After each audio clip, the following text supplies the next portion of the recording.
Le monde de l'édition néo-aquitaine est présent à la Bibliothèque francophone multimédia de Limoges. Les éditeurs et éditrices en région parlent de leur métier et des livres.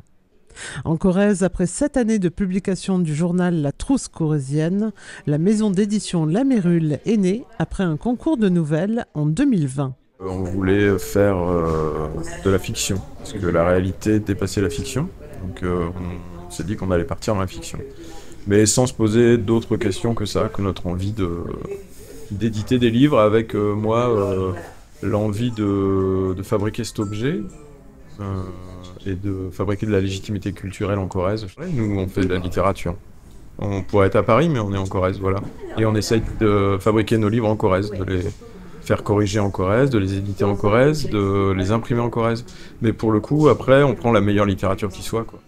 Avec 250 maisons d'édition en région et 72 adhérents de l'Association des éditeurs en Nouvelle-Aquitaine, notre territoire démontre sa vitalité et sa qualité. L'objectif aussi de l'association, c'est de donner la visibilité à tous ces éditeurs indépendants, dont on entend moins parler nécessairement que les parisiens. Donc c'est un peu notre rôle à l'association de mettre en avant leur catalogue et que ce soit en littérature générale, en poésie, en jeunesse. On a vraiment un panel d'éditeurs qui est assez varié et qui représente un peu tous les genres littéraires. Les prix littéraires permettent vraiment la visibilité dont on manque aussi, quoi. Donc c'est important pour booster un auteur, booster les ventes aussi pour l'éditeur, c'est sûr. Et puis c'est aussi la reconnaissance.